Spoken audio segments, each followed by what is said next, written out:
Welcome back, ladies and gentlemen, to the Deal with D and J. I am your co-host, Chick Pearl. Alongside me is the daring DJ McCatherine. How are we feeling? The hair is looking daring. Depending on how people take that, we'll see. But how are we feeling, DJ? How we feeling? Thanksgiving's upon us. Special Thanksgiving episode for the people here. Thanksgiving special. Yes. Thanksgiving special. What goes on in the McCatherine household for Thanksgiving? Pure chaos is what it is all the time. One grandma has, two families come from out of state. We're one of them, and it's a house full of 5, 10, 15, probably close to 18 people in a house built in the 70s. Nice, small, compact. It's hot. The other one normally has some family coming from everywhere else, but in a bigger house, so it's much easier to breathe in there. But it's turkey, ham, baked beans, potatoes, the whole 9 yards. It's everything. Baked beans is a special one, but it's everything. Yeah, I will say, I go to, when I was younger, we would alternate my mom's and my dad's because parents were separated. Not a big deal. Lived with my whole life, but it's interesting when the little tidbit. It's interesting when that happens because you get to see what each one prefers for Thanksgiving. So, like, if I go to my dad's, depending on the holiday, normally it's prime rib. Always. Ooh. Christmas or Thanksgiving, it's prime rib. Okay. Always. with just like a gravy sauce that you get from a packet. But then we do potatoes. We're doing green bean casserole. No baked beans. Not a big baked beans on the dad's side. Mom's side, we do the baked beans. Mom's green bean casserole is great. Phenomenal. Mom loves the honey baked ham. Loves the honey baked ham. So both sides don't do turkey. Not a big turkey family. So it's either honey baked ham or it's the prime rib. So no turkey. Stuffing, gotta have. Mom's side, great stuffing. Yes, may it come out of a box? Sure, but there's something that grandma puts in it. I haven't put my finger on it. A little extra love. Might be that real margarine. Back in the day, that real margarine, not this fake red. Wherever grandma gets it. Yeah, tub of lard. Had it since World War II. Like, we do some good stuff. Like, so it varies. But then on Dad's side, we don't really do dessert. It's kind of like maybe some cookies, maybe whatever we have. Mom's side, we do chocolate pie. Do a nice chocolate cream pie. Graham cracker crust. Jello packet. Easy, simple. So it's interesting when you do that. But this year I'm doing oh wow, he's Bailey inbounds. This year we're doing I'm hosting my coworkers here at Baylor because like we got a football game on Saturday, so like no one goes home because like we got a game. We have a game tomorrow, and then we have football on Saturday.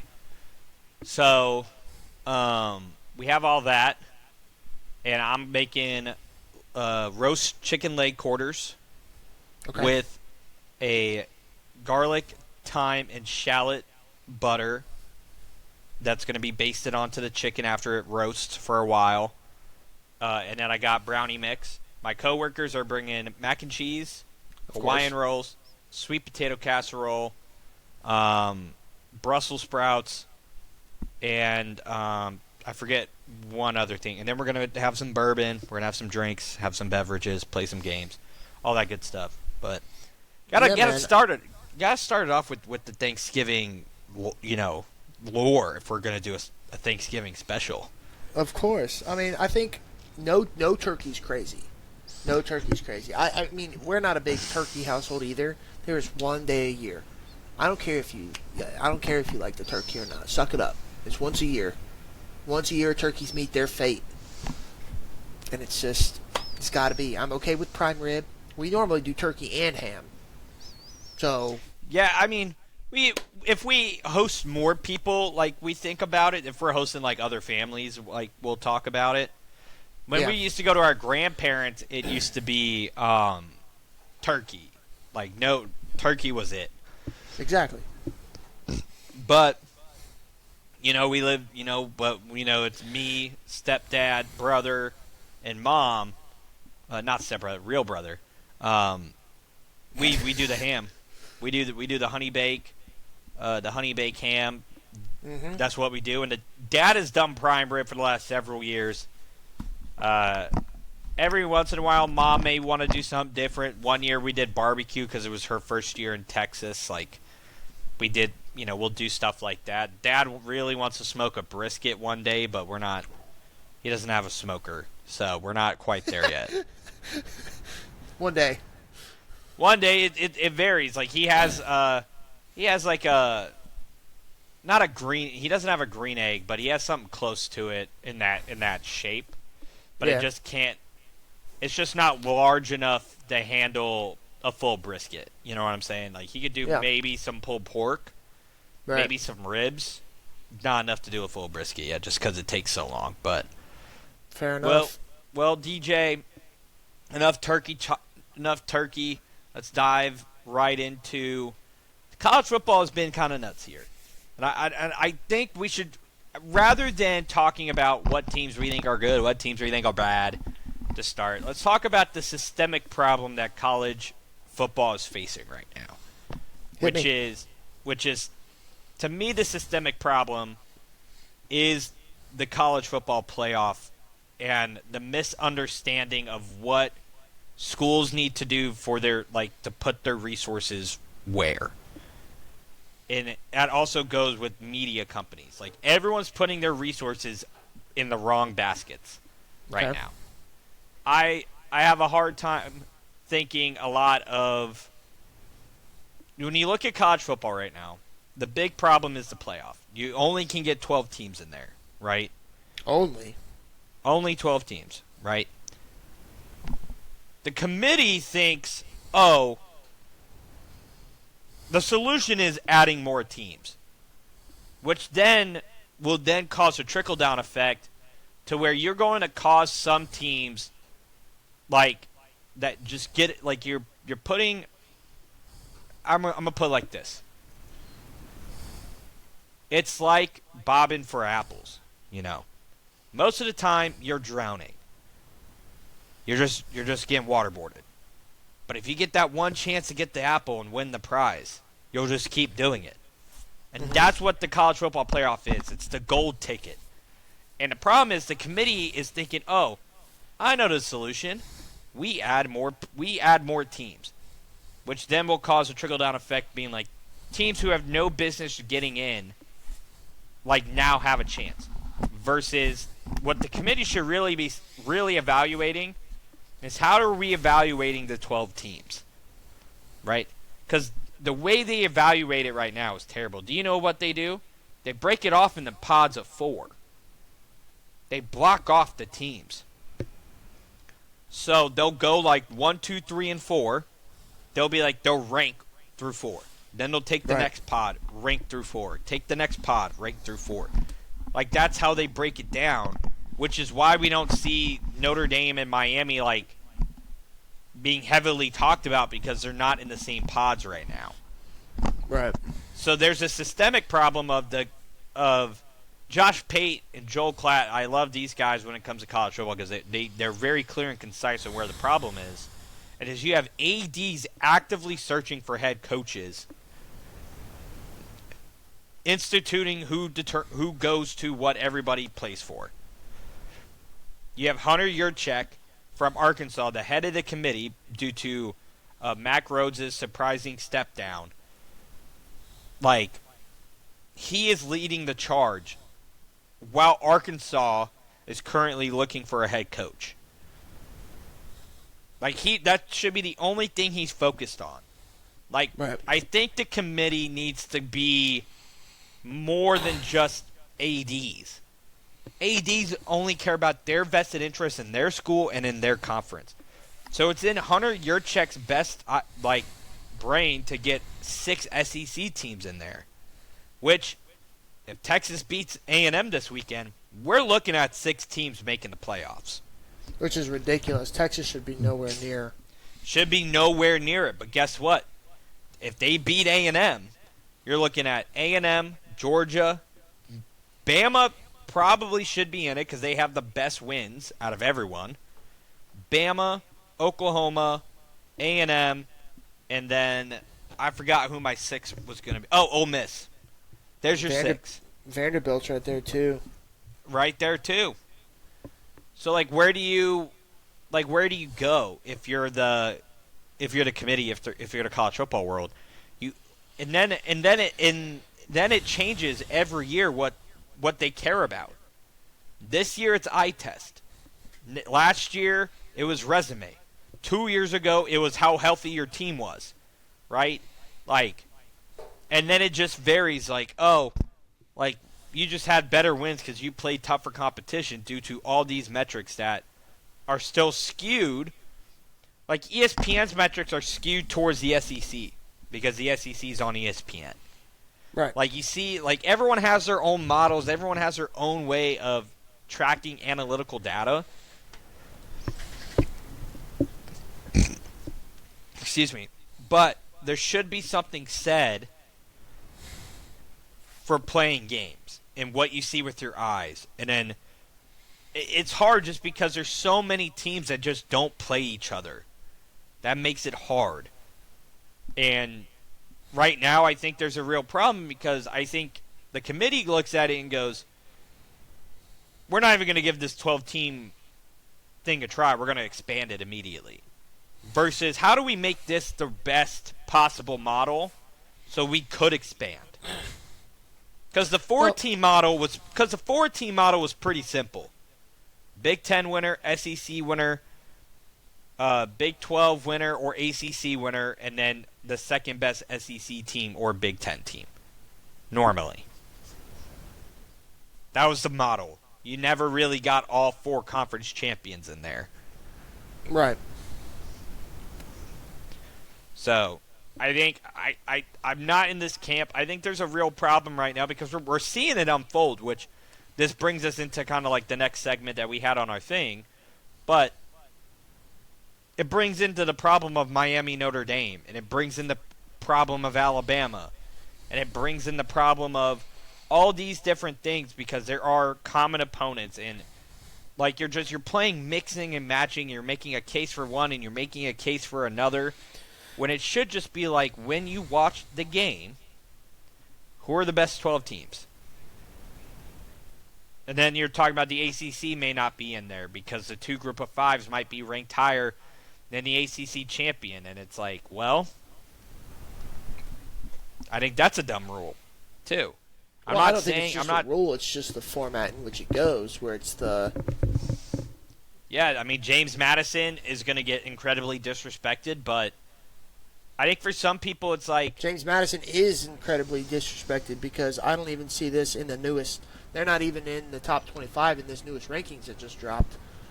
These new rankings are as of 10 minutes ago. From the bottom up, it's Arizona, Tulane, Georgia Tech, Pitt, SMU, Arizona State, Tennessee, Virginia, USC, Texas, and Michigan round out 25 through 15. And you could argue that James Madison is playing better than Pitt, Tulane, Arizona. I think Georgia Tech, they may have deserved to fall based on their loss, but Georgia Tech's better than the 23rd ranking than they are. And James Madison's sitting at what, 10-1 right now? Yeah, I think so. I think I'm trying to pull up these rankings myself, but for some reason I can't. Just the ESPN article dropped. I can pull it up there. Yeah. Yeah, top 5 remains unchanged. Texas Tech and all that good stuff is up there. When you look at it, it's interesting that BYU is still ahead of Miami. Utah is still there. Vanderbilt, Michigan. I don't believe in Michigan, quite honestly. I don't either. I don't believe in USC. SMU being ranked at 8-3 is they put in a lot of ACC teams in here, kind of like out of nowhere. I don't know if because Virginia's ranked, SMU has had bad losses. Virginia's been good. Virginia's at 9-2 though. I mean, and they're 18. You know, it's not like they're giving them all the credit in the world, but I mean, some of these SEC teams is criminally ranked. Tennessee at 8-3 right now, at 19 right now is miserable. Texas at 16, miserable. It's a miserable ranking because there's nothing that helps them really, except a Vanderbilt team who's fallen off the map, considering who they've beaten, who they lost against. I mean, they put them at 14. They got embarrassed by Georgia. They haven't looked good all season long. Texas has looked awful all year long. And so, yeah, I mean, when you look at it, I think it continues to harp on the systemic problem that there is. It's a group of people who don't watch all the games. And I'm not going to sit here and tell you I watch all the games either. But I do a pretty good job of watching as many games as I can.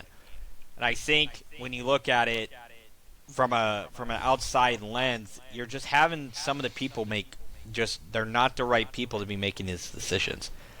But let's talk a little bit. Oh, sorry, I had one more point. I think we need to go to the BCS system again. I think there is too much that human interest has to play in it, and with the way the BCS system works and how it's a calculation, it's pretty unbiased, and especially with the amount of teams that they have in here, right? Like, the amount of quote-unquote snubs have less of an argument, because now the BCS isn't just judging, the national championship game, right? So you're not going to have a one-game loss at the end of the year who's going to have get bumped down one spot, right, and miss out on the championship game. But now you're going to have a 17 and an 18 seed, here in the future, because I believe they are going to move to 16 teams. And I'll tell you why after this point right here. But, now you're having teams at the bottom of the barrel, like the very bottom of this barrel, right, that are fighting for a spot to get in. Well, where the simple point is, you've got to win more than 9 games. Like, if you want to be a playoff team. Or in this realm, it's going to be you've got to win more than 8, right? Because you're going to see 9-3 teams be getting into an expanded playoff. And the expanded playoffs, Jacob, was going to come anyways. Because after the first year where they realized everybody that got the bye lost in the second round, or their first round of the playoffs, they had to expand. Giving teams a month off break, or 20, 24, 25 days, whatever the math comes out to, after the conference championships. The conference championships, and worse off, right? Let's just say Ohio State and Indiana play in the Big Ten championship game, and one of the teams that lose, maybe 2 of those teams in the top 4 lose, and let's say Oregon jumps up, right? I'm sorry. Yeah, Oregon jumps to 4. Great. Let's just say Oregon jumps to 4. Then they have over a month off. They have close to 32, 33 days before they play their bye week game. And that's an anomaly in a lot of things, but it's a real possibility that could happen. And so they're going to move to where every team in the top 8 hosts a home game, and I think that's better for college football in its entirety. I don't like 16 teams, but I like that the top 8, if you're going to do home games, that the top 4 also get their game back. Because I think, number one, Ohio State should host a game at home and not have to wait to play in whatever bowl game that they choose to sit in. But yeah, so those are my solutions and my reasoning for the expanded playoff. Yeah, I think the point still stands, though, for me of you need to perfect what your model is for determining how many people get invited to the dance. Right. Because at this point, you know what I'm just going to say, DJ? Do the freaking FCS model. Just do it. 1 to 30. Is it 32? Yep, 32 teams. Just do it at this point.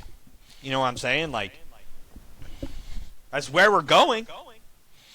And then you play these. The problem is there's too many sponsored bowl games for them to like throw away. But it's like, eventually we're gonna have a 24 team playoff, and like, how does that look in the totality of the landscape? That I don't know. I don't think that they can expand that far, though. I mean, you're talking about length of school, and whereas if you just go to 16, you don't necessarily need to add another week of school to get those games in. You have 4 games a day for 2 days, right? Yeah, they also got to fix the academic calendar, man. The academic calendar and lining it up with football, like you got in the portal window, like. Well, the portal window's its own issue, but like, I mean. Well, the thing is, nobody plays the weekend of Army-Navy. Right. So like, you lose an entire weekend of football because of Army-Navy, which like I'm cool with it. Like, total respect to those. But it's like you get rivalry weekend last weekend of November, 2 days after Thanksgiving. You get conference championships on the 6th. Right, you get Army-Navy the following weekend, and then you start bowl games, I think, on the 16th. And then the first weekend of the playoff is the 19th and the 20th. I think they play then New Year's Eve and New Year's Day. Mm-hmm. Then they play the 9th and 10th, and then they play on the 19th on MLK Day. Like, they are playing, like you mentioned it, like, If you go to the championship, you're playing playoff football for nearly a month and a half, right? In the way that the system is currently addressed. Yeah, you're playing 3 weeks of football in a month and a half. So I'd rather. I don't know the fix. I think Josh Pate has said it best, which is, like, I personally think that it should probably end on New Year's at the Rose Bowl. I'm a big, like, Rose Bowl should always be the granddaddy of them all. Should always be it. Not these, like, that should host the championship every year. I believe it. I'm a big believer in that too. It'll never work, but I believe it. Yeah. Let's talk a little bit about Notre Dame Miami here, right? There's been a lot of discourse happening here in the last. It feels like the last 2 weeks it's really ramped up. It's really ramped up in the. You raised your hand. Yes, there is no argument here. That's what I want to say. There is no argument here. Notre Dame is the better team. But the problem is, people are going to be like, well, they played head to head. It's the same people that would consider Texas a hard schedule, but not give the same gratification to Ohio State for playing in week 1. Are the teams the same? No. I think there is something to be said for playing head-to-head. I do believe that. Yes. But I do think you have to take it within the lens of time, place, and how did the game transpire. And how has that team responded since that loss, right? Like when you look at the schedule for Miami, you're going to be like, well, they have the same amount of ranked wins. And it's like, well, if you look at it in the totality of the season so far, I'm not going to sit here and tell you, like, Notre Dame has played a harder schedule than Miami. But I'm not going to sit here and tell you Miami's played a harder schedule than Notre Dame. I think they both played equally tough schedules, right? But Miami has had 2 bad losses. They lost to SMU. They lost to SMU, and they lost to Louisville. 2 teams that they shouldn't have lost to. Notre Dame lost to Miami, and they lost to A&M. 2, I hate to say good losses because no losses are good. But after that, Notre Dame has run through everybody. And I've been hearing a lot of this, and I've been hearing a lot of, well, when people play Notre Dame, they like rest their starters, like what Navy did, or they don't treat it that seriously because it's not, it's not a conference game. It doesn't matter. And I like to sit there and say, okay, you're telling me you're playing for 60 minutes to try and lose that game? Well, No. people act like winning No. that game doesn't boost the team that they're playing. Like I think, what was it, Pat Narduzzi was like, yeah, like this in the grand scheme of things, like this isn't really that big of a deal for us. Like we're more focused on ACC play, but like we are gonna try. Like this is a big game for us. You know what I'm saying? Versus, but there's some people out there who are discrediting the wins because they're like, well, they're not trying hard. And it's like, okay, you're telling me the Pitt football staff and players all came together on their Tuesday meeting and was like, we're not going to go out and try and beat Notre Dame on Saturday. Right. All Pat Narduzzi is saying is that a loss doesn't hurt us. Right. It doesn't mean our goals are not out of reach yet. That's what he is saying. He's not saying he's not trying. I think when you watch them, Notre Dame is really good. Defensively, they've put it together. The running back, Jeremiah Love, is starting to get loose. He's starting to get going, and C.J. Carr has really grown. Yeah.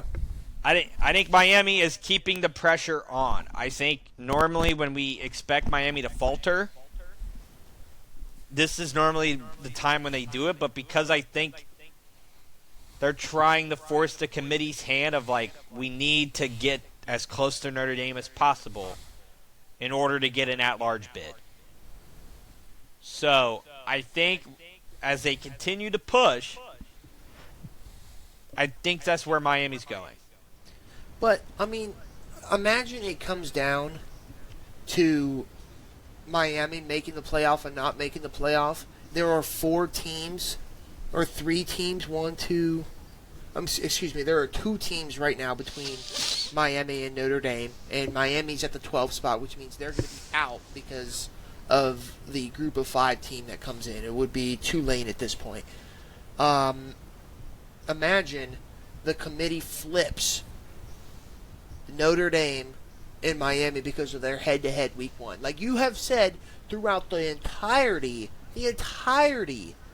of the college football playoff poll, that Notre Dame is better than Miami. And you're talking about a head-to-head, which in a scheme makes sense. But as you said, time, place, and manner, right, in the season and at the time, you're going to flip them because of a head-to-head matchup. When Notre Dame has been the better team, you're talking about a number 3 ranked loss and a number 12 ranked loss, right, by a total of 4 points. And they have blown out of the water their other opponents. Yeah, so, and I think another thing to keep in mind here is that with this week's rankings, Notre Dame and Miami were ranked in the same pod. And the committee feels like Notre Dame is better. I think that tells you everything you need to know. I think the eye test tells you. I think the resume tells you. And you're going to sit here and be like, well, what resume? Like, blah, blah, blah, blah, blah. I think when they play right now, I think we get another great game. I think it's in a neutral site. I'm taking Notre Dame. And we've said it from the beginning. When you lose matters. When you lose matters. Like, losing at the end of November, or even any time in November, is not the way to do it. And we've seen a champion lose early. Ohio State was number 16 in the first playoff rankings after they lost to Virginia Tech in week 2 in 2014. And they just barely slid in to the top 4, and they won a national title. Like, when you lose matters. Less than it did before, but you're talking about a 2-loss Miami team right now. Like, what are we doing here? absolutely agree. Now, I want to talk about the ACC here because there's a lot of chaos going on, and this is where Miami needs a lot of help.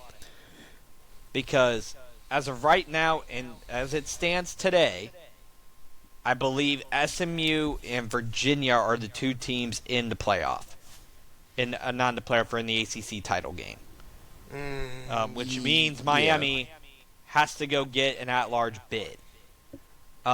Which, as we're seeing here, does not look likely. It looks like they value BYU's overall schedule, their win over Utah on the road, as a much better win. I think when you start taking those things into comparison, like Miami's resume, like those two losses at home, one at home, one on the road, like those matter. And like one team, SMU, is going to go compete for an ACC title game. Mm-hmm. Like, you know, ACC could cause chaos, man.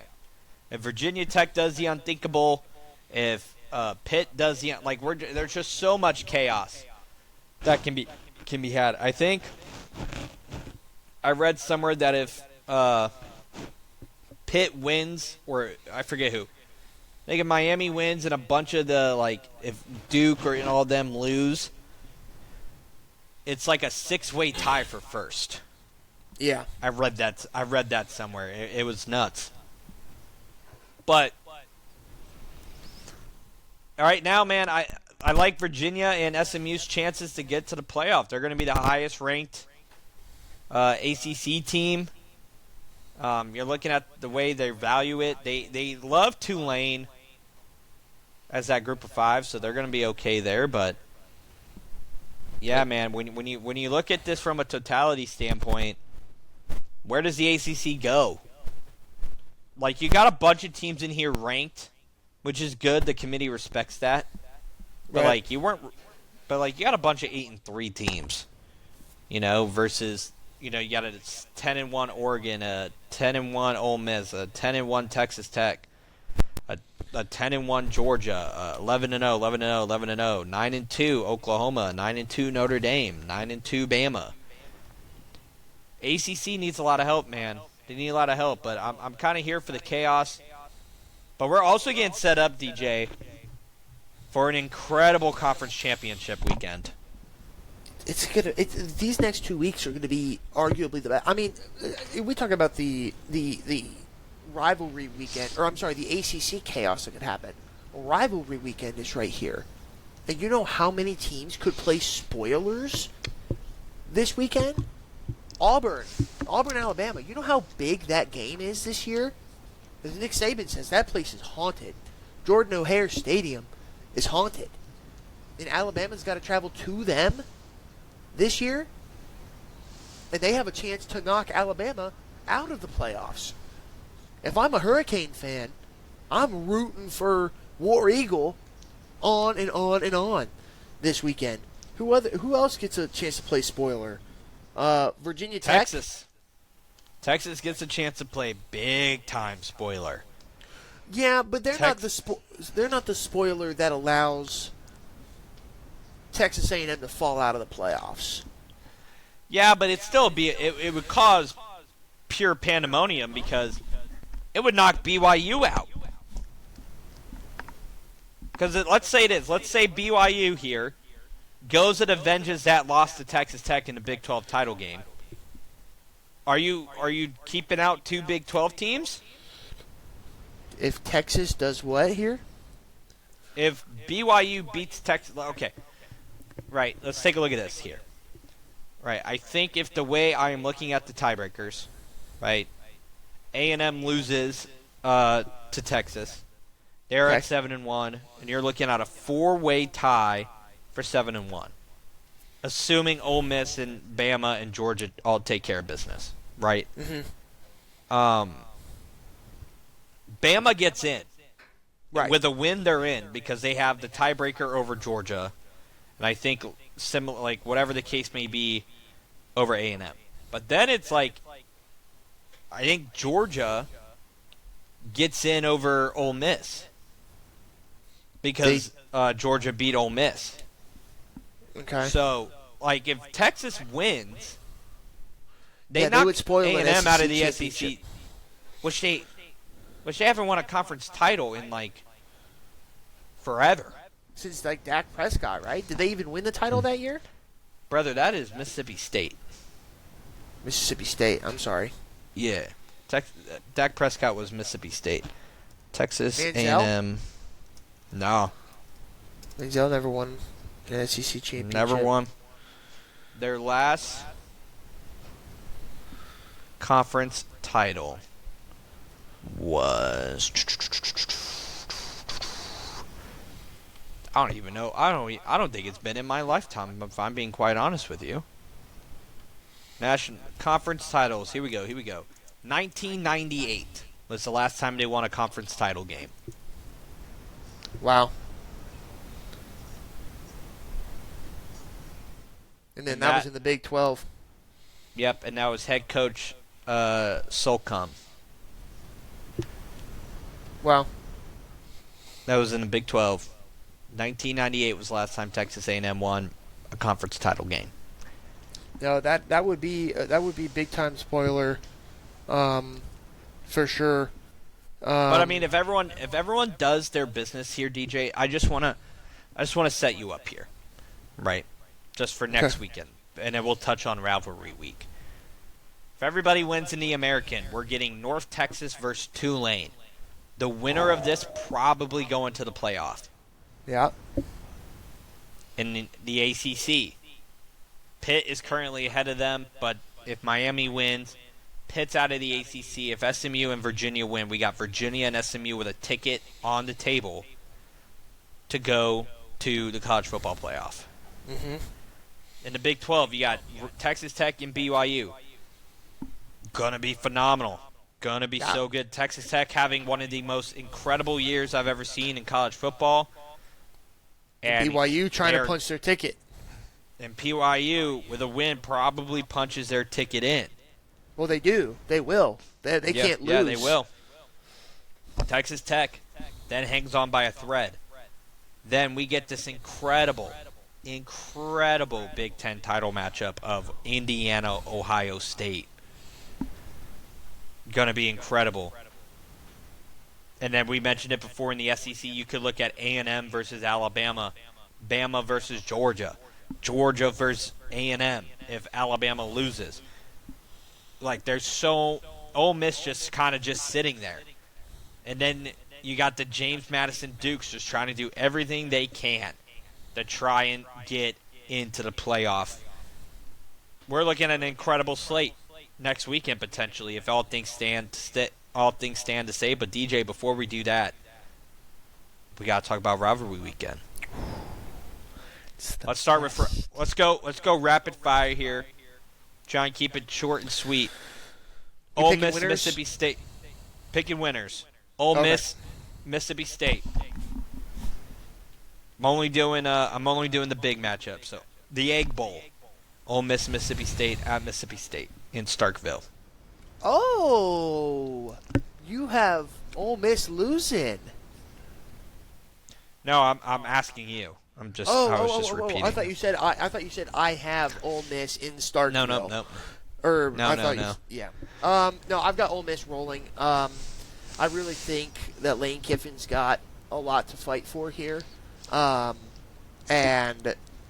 you know, if he can get his team to the playoffs, I mean, Ole Miss might be the safest team if they can get through this week. They are the safest team in football if they can get through this weekend. So, I've got Ole Miss going. This is going to be the easiest playoff that anyone's ever made for Lane Kiffin and the Ole Miss Rebels. And golly, a loss would be detrimental for that boy and would leave a fan base that gets him in shambles, shaking in their boots if Mississippi State pulls off this upset. Yeah, I'm taking Ole Miss in this one too. Pretty simple. They're just way better than Mississippi State. Georgia Tech. Now, key note here. It is in Atlanta, Georgia. It is at Mercedes-Benz. It is not at Georgia Tech's campus. They went neutral site. Oh. Oh my gosh. Georgia has actively looked to me this year like one of just not a great team. I don't think that they are the team that they used to be. I think it's not Pavia. What's his name? King.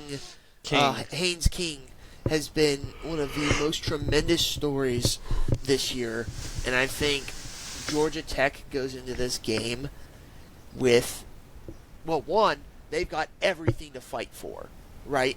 I think Georgia Tech with a win, I don't think it boosts them up as many spots as they need, but I think if they go and they upset Georgia, it puts everybody into a fit, a big fit, mind you, especially with two matching schedules. They'll both be 10-2, and then they have to honor a head-to-head in late November, and I think that could be really interesting. But I think they get it done. I'm picking Georgia Tech at Mercedes-Benz. I think they get it done. After last year's in Athens, I think the game plan's got to be so much better. That team is so much better.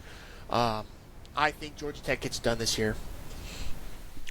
Yeah, I'm in disagreement. I think it being at Mercedes-Benz, Athens 2.0 essentially, it's going to be a home game for Georgia. It's in Atlanta. Mercedes-Benz is in Atlanta. But the Georgia Bulldog fans just fill that stadium every time. Like they played because they're the only team that play in there. I know. That's what I'm saying. It's a home game for Georgia when it's really like it should have been a home game for Tech on Tech's campus. But they went there because the AD wants the money. Both ADs. It was a greedy move that moved Georgia Tech out of their campus stadium into Mercedes-Benz. And because of that detriment, the AD now has to live with his decision that he sold it for money when he loses to Georgia. Georgia's taking this game here. Texas A&M, Texas, down in Austin. I've got A&M rolling. I don't care that it's in Austin. Texas is the most overrated team. Texas is not back. Texas is not making the playoff. A&M's just looked too good, and they're pretty battle tested. I mean that week against South Carolina really showed a good bit of grit. They came back. They only played Samford last week, but I think the bounce back win over South Carolina, and then just an easy performance this week against Samford really sets A&M up for a nice win here, and a big win to make their first SEC title appearance. Yeah, man. I just think A&M's defense is so good, and I don't trust Arch's quarterback play. Not at all. I think Texas's defense is going to give Marcel Reed some fits. He is going to have to take care of the football, but I do like A&M overall. I think they're much better than Texas. I think when you boil it down to quarterback play, when they are very similar, I think it's pretty obvious that Marcel Reed is much better than that. Now with the new rankings, we got Arizona State here, 20 versus 25 in Tempe at Arizona State. Mm-hmm. Does Arizona State have a chance to make the Big 12 championship Arizona State game? They do not, unfortunately. Arizona State played upset last year as well, right? If I'm not mistaken, they played. Yep, they did. So Arizona State's at home this year. I think the train still rolls for Arizona State. I think they've played very well, even without the absence of the quarterback whose name is slipping me at the moment. Levitt? Yeah. They've done pretty well, and I think they're going to be ready for this game. A nice big win last week against Colorado, a nice commanding defeat against Colorado, and a nice head-to-head matchup against West Virginia a couple weeks ago. I just think I think they'll come in ready for this game. But I think it'll be one of the better games of the weekend in its entirety. Yeah, I think I'm going to take Arizona here.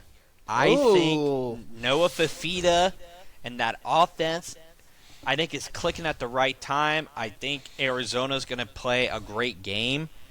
I just don't think Arizona State is maybe all that in a bag of chips. I think I like Arizona in this game. I think I do. They do have Arizona as a 1.5-point favorite. So, interesting. Not for, saying.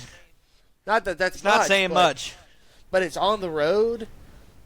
And I just think it's going to be the right spot for when that comes through. who's over there in Arizona now? It's not Elko. Elko's where? A&M. Oh, I'm thinking of the wrong one. Who's over at Arizona? It's the... I forget. I don't know who the coach is. Nah, it's all right. It wasn't Jed Fish left there. Did he? Yep. Oregon, Washington, the Cascade Clash. I'm taking Oregon here. Another game that could knock Oregon out, man. It could definitely knock Oregon out. Keep going if you're doing your analysis. I just think Dante Moore in the defense is going to overwhelm Washington. So they're playing in Washington as well. It's a 3:30 game. I mean, Washington again is probably the better of all of these 8-3 teams, or a majority of them as well. And it's just a sleeper team. I can't believe they're 7.5-point favorites. I mean, Oregon's defense this year has pretty much crumbled. They've allowed a good amount of points in big games. In Oregon, you've seen them struggle from time to time on the offensive side, well, on decent competition. I am going to take the leap here. I think I'm going to do it. I think I'm going to take the leap, and I'm going to pick Washington. I think Washington's a solid team, playing at home as well. I don't think people have given anybody the amount of credit that they've deserved in the environments that they played in, but I don't like how Oregon performs in these bigger games. They gave up 27 to USC. They struggled offensively against Iowa. It wasn't a great game in general, but that was also followed a mediocre performance on a bye week to play Iowa. And then they played not very well against Wisconsin as well. And then you obviously know about Indiana and Penn State. So I think it's the time has brewed enough for another upset to come for Oregon, and I think Washington upsets Oregon here, and then you have a real big issue for that 11 spot.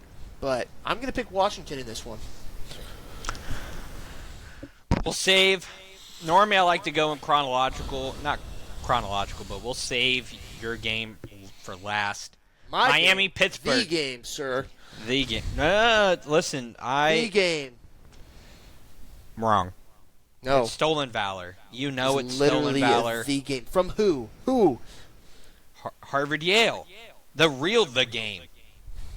Nobody cares about that game. I would beg to differ. I Kara. I know somebody who personally That's very cares. disrespectful, Karen. Yeah, no, That's I'm going to tell her you said that. She's going to listen you to know that. What? I did know that Yale won the other day, and congratulations for making the FCS playoff. You didn't think I could pull that one, did you? You didn't think I could pull that one, did you? That's ball knowledge. So, congratulations to Kara. I meant to send her a text the other day, but I forgot. So, my bad. Anyways, besides the Stolen Valor, Miami, Pittsburgh. This one I find super interesting. Yeah. Pittsburgh looks good, man. They destroyed Georgia Tech. Mm-hmm. And they got the freshman quarterback who is a gunslinger. Carson Beck has done this in moments. In games where I feel like it's a coin toss, he just crumbles at the end. And something crazy happens. And they're playing at Miami Pitt too. They're playing at Pitt. Pitt. I like Miami's defense. He could be playing in the Something, cold. but something is telling me, DJ, that Pitt's gonna run this table here. Something Speak tells to me. me in my gut. Talk to me Something nicely. tells me. I think Pitt does it. I think Pitt does it. I think they knock off Miami and end their hopes of going to the college football playoff, with catapulting them into the ACC title game for them to potentially punch their ticket into the college football playoff. That would be quite the run. That would be quite the run there, Jacob. You know what? Notre Dame, Georgia I Tech. like that wagon. I like that wagon. I'm jumping on it. Give me Pitt. Give me Love Pitt. it. Miami's not going to play in the cold. What are we doing here? Ooh, give me 5. Give me that I desire. Ooh. Vanderbilt going to Tennessee, going to Neyland. Pavia, the Heisman train hasn't slowed down, but it hasn't picked up any steam. You want the Pavia Heisman, this is a game to do it. Yep. On the road against a rival with a chance to get to the college football playoff, like kind of on the table here. Like if you take care of business and you get a break, a.k.a. Alabama, who stops you from getting in, right? But if you're Tennessee, you can't let little brother start running his mouth to you. You can't do that. What, you got to put little brother back in his place. Can't do that. Little brother thinks, just because I drink some protein shakes, that I'm stronger now, and it's like, no, brother, this is. I got years. I got years. I take Tennessee over Vanderbilt. I don't think this is Vanderbilt's game to like. I don't see this going their way, unfortunately. See, I struggle here. Tennessee started off real well. They played really well against Georgia. And then you have games like Mississippi State, Arkansas. You know, they didn't do very well against Alabama. You have Kentucky here that they gave up 34 points to. You have Oklahoma that they lost to, and they gave up 33 points. And I think this is where the dual threat ability of Pavia really takes its form here. And I think Vanderbilt's going to come in and they are going to swing for the fences. You know, Tennessee, they've got nothing to gain from this. I don't believe, right? I can't imagine the absolute devastation that has to happen for Tennessee to come close, to jump 7 spots, 8 spots to make this playoff. But Vanderbilt needs to throw the kitchen sink at this game. And I think Tennessee, with how they've struggled in big games for one, but even in some of these lesser games, is what's gonna pay off the most. And I think this is the game to do it. I'm not saying that you know what? Maybe it is a Heisman moment. This is Pavia's Heisman game, and I think he needs to live up for it. Alabama was a bust for him, but I think this Tennessee game is going to be what it is. Give me Vanderbilt. And with a couple other things, Jacob, that would put Vanderbilt in the playoff push. It would. I like your logic. I just don't think you can let little brother get off the map. You know? But so Josh Heupel might be falling off the tracks there, buddy. The Hall of Very Good. Let's talk about it, DJ. Ohio State, Michigan, the floor is yours. Let me set the scene up for you, though. Ohio State. Before I give you the floor, let me set the scene. Ohio State has been by and far the best team in the country. I agree. I've watched it. I see it. Everyone sees it. They all kind of saw it last year. And Big Bad Michigan rolled into town and punched you in the mouth. Took your lunch money. And then you try to play dirty. You try to fight their fight, and Michigan was like, "Yeah, we love that." This year you have a chance to shake off the demons. Ryan Day in his career, I believe, hasn't beaten Michigan yet. He's only beaten them once. He's lost the last 4. The boogeyman of Jim Harbaugh was gone. You thought you exorcised the demons. And then Sharon Moore and Connor Stallions still came in and took your lunch money. But this year, DJ, it's all different. Ohio State is riding on an absolute high, while Michigan teeters with fraud watch every other week. But the difference, the game's in the big house. Gus Johnson on the call. The floor is yours, DJ. Break down this game. You have me ready to run through a wall, Jacob. I saw on one of the Barstool podcasts earlier today. I think it's Big Ev, right? He's the heavier set Ohio State fan. He was talking to Dave, and they were arguing with Barstool Cat and the one girl who I can't remember her name, but they were arguing, and Big Ev was like, "There's not a shadow of a doubt in my mind that we're gonna lose." And I'm like, and they're arguing, and they're like, "You don't have a sliver, like you saw, like last year was impossible. Playing at home, 20-point favorites, right, riding on a high." And Michigan came in and, with their quarterback who couldn't throw, their washed running back, and the, Ohio State had the play scheme of a freaking 4-year-old playing flag football. And they lost at home. So there is this part of me where Michigan just has something, right, over this Ohio State, this coaching staff, Ryan Day, something. But I do believe that this year is different. Like, I firmly believe that ever since this playoff run that Ohio State had this past year, that there is something in Ryan Day that allows him to switch it up. And that's what it's going to take for Ohio State to win this ballgame. I mean, it's going to be hostile, right? Ohio State was a hostile place after beating Michigan 8, 9, 10 times in a row, right? So this game, I believe the health of their players is going to be number one. Cardell Tate's been out 2 weeks now. They're hoping, I know he's listed as questionable right now for the game. I think Jeremiah Smith is more than likely going to be back, and Ohio State should be fully healthy. I believe Sonny Styles is the only other the curveball in this whole thing. But this Ohio State team is better than they were last year, right?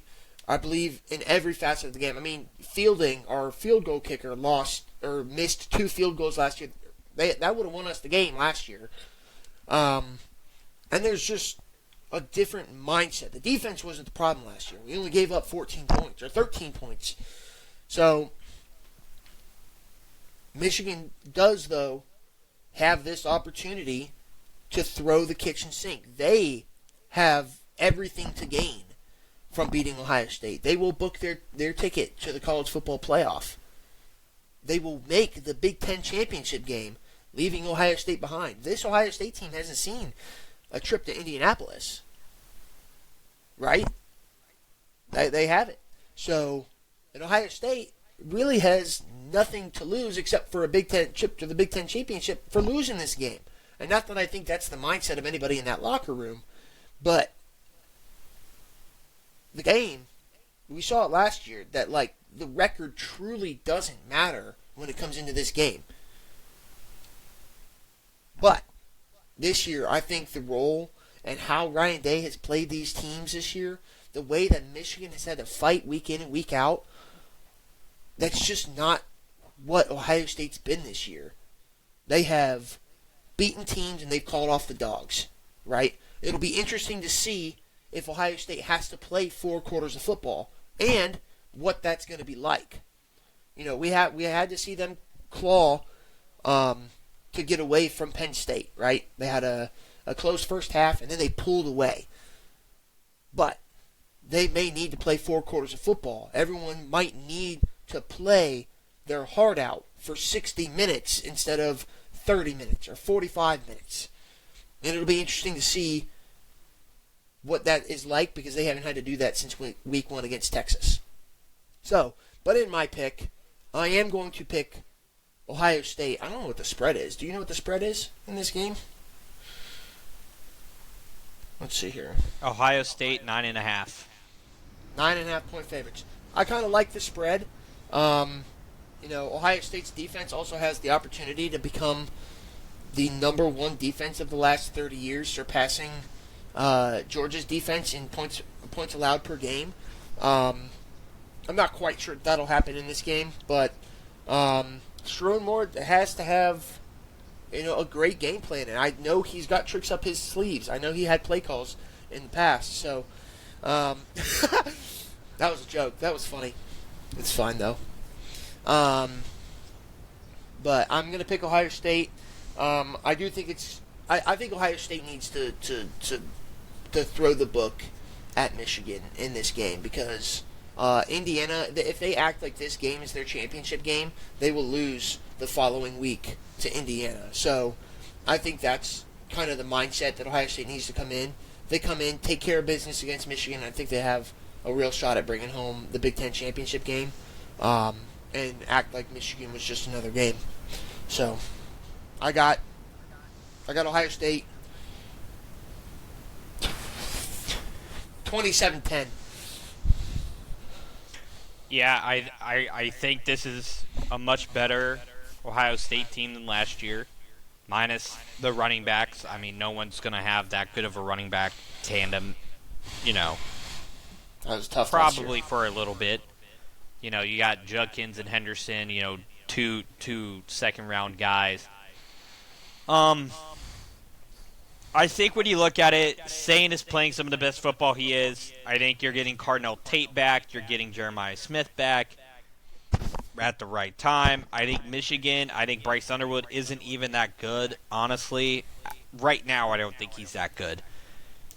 I haven't been impressed with Michigan, even though I have been impressed with the defense at times, not all the time. But Michigan has found ways to win tough games, and if this game gets into a dogfight, I don't know if Ohio State knows what it felt like to be in a dogfight since week 1.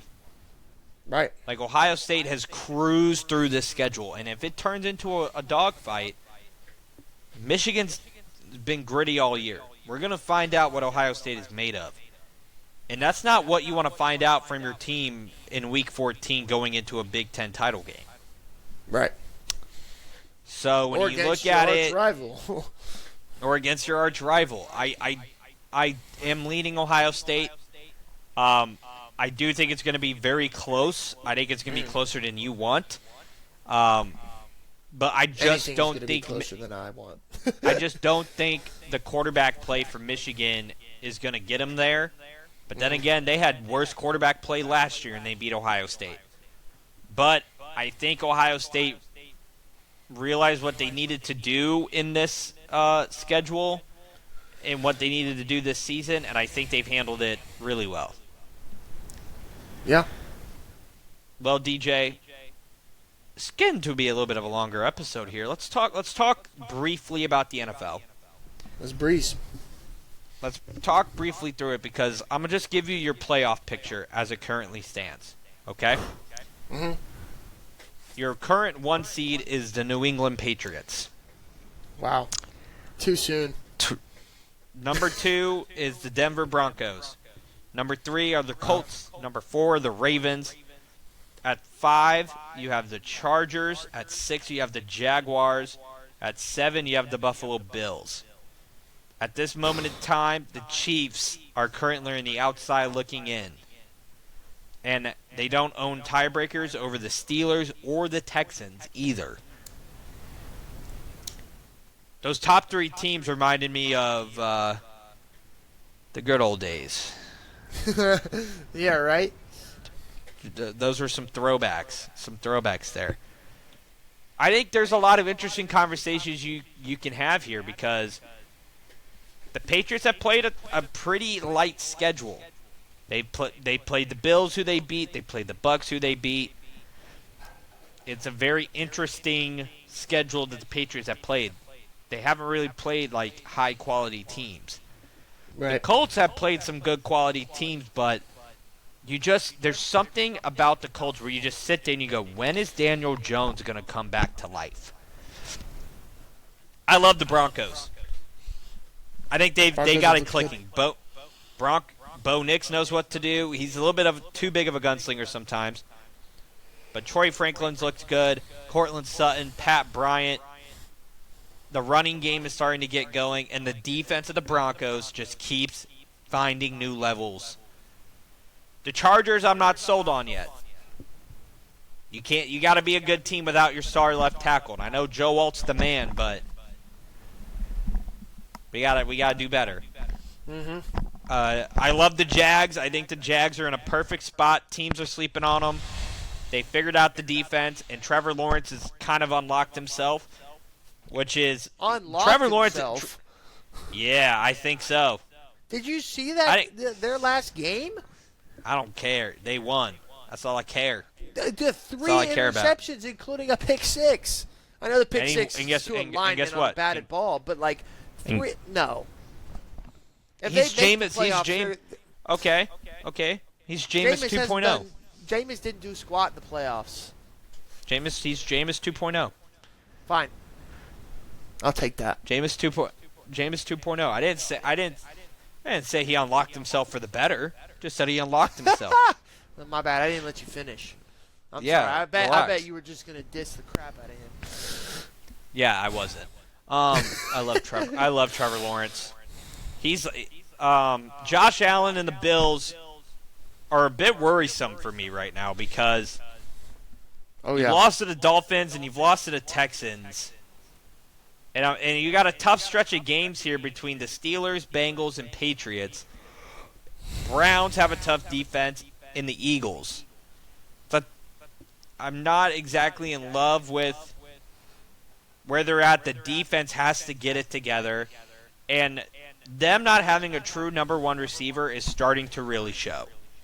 Mm-hmm. Keon Coleman hasn't made that next step up. And I think when you look into the draft next year, that needs to be the number one issue that you address as wide receiver. Or in free agency, you need to address it.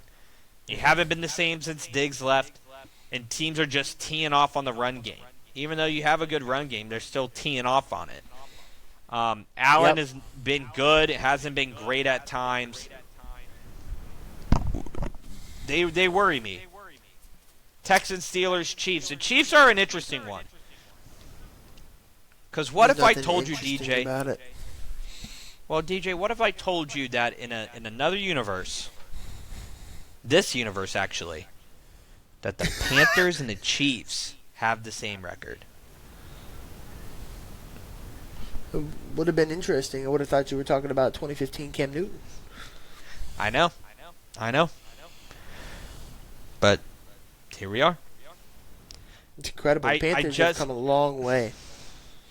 I think the offense is slowly starting to get unlocked for the Chiefs, which is a little bit dangerous, but Pat Mahomes hasn't been himself. He's not getting the calls that he used to, which is good, but he still gets some calls. But I mean, they got some obnoxious calls against the Colts. Yeah, I do agree. There was a rough in the passer that I didn't agree with, but I'm sitting on the couch, you know. The Rams going to the NFC. Rams, Eagles, Bears, Bucks, Seahawks, Packers, Niners, the Lions, Panthers, and Cowboys are on the outside looking in. The only team of note for me, honestly, is the Bears. My goodness, have they looked good. Looked really good. The Rams look incredible. Are they in the same division as the? Are they the same division as the Niners? No. Who, the Rams? Yeah, Rams and Niners in the same division. Yeah. Gotcha. So, the Seahawks have looked really good. I've talked about it with Drew. Packers and Niners. The Packers just keep doing this like yo-yo effect. I like the Niners now that they're starting to get healthy. Yeah. Keep an eye on Carolina and Detroit, man. Detroit's not dead, and neither is Carolina. And if the Cowboys put together a good stretch of games here, keep an eye on them too. Yeah. I want to get on my soapbox here. Everyone's going to ask me, Jacob, what about J.J. McCarthy? You love J.J. McCarthy. Are you still in on J.J. McCarthy? What's your take? Where are you at? It's been 6 starts for J.J. McCarthy. It has not been pretty.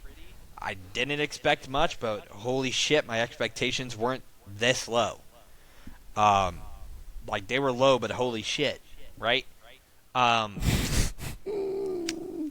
starting to get worried about his health because he's made of glass. He has a concussion. He had the knee issue early in the year. He had the knee issue last year. Like I'm starting to get worried about the health of my quarterback. I don't want him to yo-yo. I just don't think he's seeing the game right now. And that's okay. Like, it's his 6th start. Like, I'm not out on him. I think it's a rough reality of we have such a good roster, and you banked it all on a rookie quarterback out of Michigan. I think that's a tough reality to swallow for a fan base who's been to the playoffs, who has one of the best receivers in the game, and J.J. McCarthy, Addison, Hawkinson. Like, name a team with a better set of players right there. Right? Maybe the Eagles. Like, you know what I'm saying? Like, when you look at it, it's frustrating. But then, like, you banked on a rookie quarterback, and then you retooled the offensive line that didn't work out, and the defense is trying to hang on by a thread. I think the storylines with McCarthy are interesting because let's say he beats the Bears 2 weeks ago. We're talking about J.J. McCarthy as like a winner. He goes and wins games. It can be ugly, but he finds ways to win. But now we're talking about if he's even the guy. And I would like to still think he is. I think that's the case. I will not lie to you. I've been hearing a lot of rumors that Max Brosmer is pretty good. And there's a chance he's Brock Purdy 2.0. And if he's Brock Purdy 2.0, I would really like that. Because that means we have a quarterback. So we're gonna see here in the next week what Max Brosmer can offer. But I'm not out on J.J. McCarthy, but I'm not as optimistic. Come on. It's not there yet. I'm not there yet. I gotta believe in my guy. Well, believe in another guy. Believe in Carson Wentz. No, he's out for the year. We're rocking Max Brosmer, quarterback from Minnesota, hometown guy. You love that too, but J.J. McCarthy's in the wrong system. J.J. McCarthy is in the wrong system for their star quarterback or their star wide receiver. If they wanted to run, play action, and throw the ball, that's the entire Kevin O'Connell. 13 yards down the field to Jordan. Is it Jordan Addison or Madison? Yeah, Addison. Jordan Addison or T.J. Hawkinson. But that's the whole offense. Hold on, or Hawkinson or whoever the other name, Addison. Jefferson. You could do that. No. Jefferson's not a part of this equation because J.J. McCarthy can't throw the ball downfield. That's half of your identity.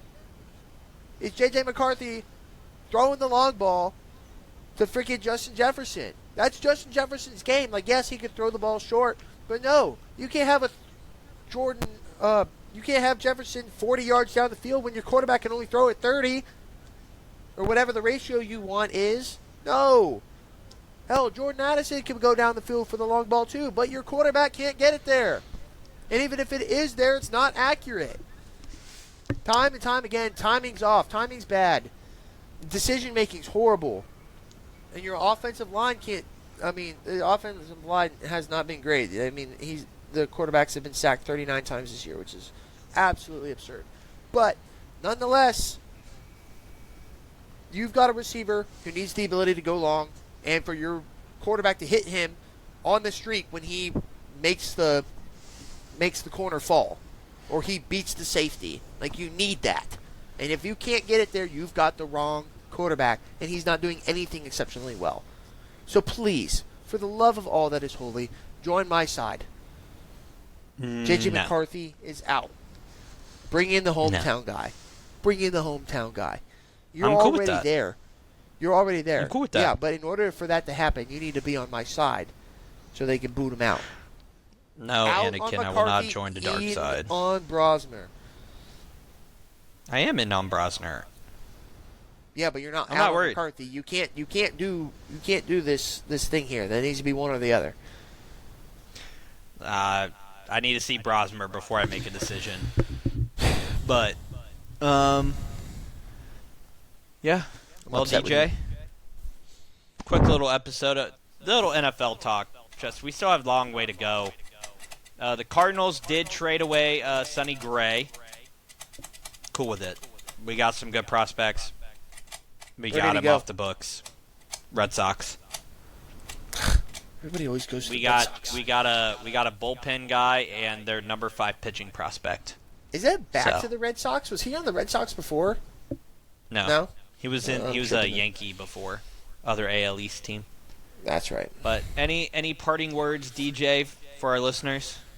I hope everybody is going to have, because this will be out hopefully tomorrow, a very happy Thanksgiving. The rivalry weekend is the best weekend ever. Like, no, I won't be answering a phone between 12 and 3:30. And if anything bad happens, no one's going to hear it anyway because I'll either be dead or the TV will be so loud. So, go Bucks, baby. Not biased, though. I also wish all of our listeners a happy and wonderful Thanksgiving. Eat plenty. Eat some for me. Eat some for DJ. And even a little bit more on top. Thank you guys for listening. Of course, as always, we're very thankful for our listeners. Anyone who watches on YouTube, follows the TikToks, the Instagrams. We're just two guys just trying to make it. And we're very thankful for anyone who listens and takes time out of their day to show some love to us. So have a great Thanksgiving, and make sure to like, comment, share, and subscribe. We have been The Deal with D&J.